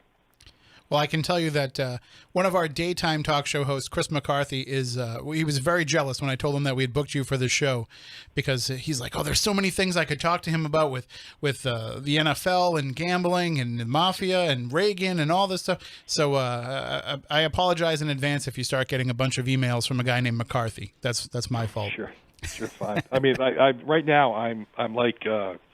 Right now, I'm in this fighting mood here because Robert Kennedy Jr. has decided to jump into this thing, and so I feel like I have to defend my 33 years of work on this case. I mean, of course, it hasn't been full time for 33 years, but it's the Robert Kennedy murder case is again, I consider myself the guy on this case. I feel like in many ways I own this case. And so if anyone wants to claim that there's a conspiracy in this case after my 1995 book, I just sort of feel they got to go through me, just like the Hoffa case. If you think that somebody other than Sal Bergoglio did the murder, for instance, the character that Frank Sheeran, that De Niro's playing, he, at the 11th hour on a deathbed, said when he couldn't sell his book, he steps up and says, okay, I did it, reluctantly, grudgingly. In fact, he didn't do it. But I did implicate him in the murder conspiracy 26 years before his book came out, and again, that's going to be a dogfight over this. Like I said, this fight that we're having right now is just an appetizer compared to what's going to be happening in the fall over the Hoffa movie, The Irishman. I will just end this with one question that came up in the chat room earlier in the show, and that is, in all the time since the publishing of your book, has anything come along that has changed your mind or changed your view as to what you wrote all those years ago? On the Robert Kennedy murder case? Yes. Nothing. But there's a very good author named Mel Ayton. Mel Ayton is a British historian, and he has really been keeping up on this. And I stay in regular touch with Mel, and he takes a lot of this stuff seriously. And these new books that are coming out and everything else, the new evidence about polka dot dress girls. And other things. And Mel has really been doing a bang-up job on staying on top. I haven't seen anything yet that would turn me one iota different than the conclusion that I had, and that, once again, is that Sirhan did it, and they did it alone. Well, if anybody would like to pick up The Killing of Robert F. Kennedy, An Investigation of Motive, Means, and Opportunity, you can get it from wherever books are found, online and in bookstores. You'll find it in every bookstore shelf, absolutely. No. I'm sorry. You can only really find it on Amazon. Really? When I got it from Norton. Yeah, Norton. They didn't want to reprint it for the 50th anniversary. So I said, well, give me my rights back, and so I self-published it. The only place you could find my book, The Killing of Robert F. Kennedy, is to go to Amazon and get it. Okay. And just go to my website. I don't sell books, but everything about me and my books is at moldea.com. moldea.com. And if you get that, just go to investigativejournalism.com. That'll take you no hyphen, no, just investigative-journalism, one word, .com. That'll take you to my website. Well, I got mine when it was first out on the shelf, so that's probably... In 1995? Oh, yeah. Well, that's when I was in Norton. That's one of the finest publishers in New York. But I couldn't believe that they didn't want to do the reprint for this for the 50th anniversary. So I said, well, let me have my rights back. They did, and so I came out with it. There was no Kindle or anything, so I came out with a new paperback with a new afterword, 2 appendices on it, a new epilogue, and also I put it on a Kindle as well. Excellent. Well, there you go. And Moldea.com is the website, MOLDEA.com. You can follow him on Twitter at Dan Moldea. And as I mentioned, it might as well be called rabbithole.com, because once you go to that website, you are falling down that rabbit hole and you'll be spending hours reading some of the research there. Check out the picture of me and De Niro, where that was a big fight we were having, where De Niro was saying they're trying very hard to make this movie a true story. And I said, Bob, you have been conned. And so, let's see how this all plays out. Excellent. It's going to be me against Scorsese, De Niro, Pacino, Pesci, Keitel, Steve Zalen, me against the world. And I say, fair fight. Well, if you're up for it, when the movie comes out, we'll have you come back on and we'll discuss that case. Please, ask me anytime. Excellent. Thank you so much, Dan, for joining us tonight. Thank you, sir. Have a great night. Have a good night to you and your audience. Thank you. That is Dan Moldea. Again, Moldea.com, MOLDEA.com. If you would like to check out the website and some of the articles that are up there, some of the research that's up there. Fascinating stuff. And I told you, Moniz, nobody knows this case better than Dan Moldea, inside and out. I'm definitely impressed. I was highly impressed with his knowledge about how it was bungled. I'll call was bungled, because I was always wondering, the 4 bullet holes, quote unquote, in the door frame. That has always bugged me. It's like, because was more than one gun. What are the chances of 2 of the same gun being in the room? That's where conspiracy comes into play. Sure, right. It would make sense for them to decide to both go in there with their 22s. Right. And now there's another piece of conspiracy that I want to bring up, because I didn't think it would be applicable to this. Now, we all have heard the rumors about RFK and Marilyn Monroe, as well as JFK and Marilyn Monroe. Now, Peter Robbins, obviously, and he's done an entire lecture and authored a number of different articles about this.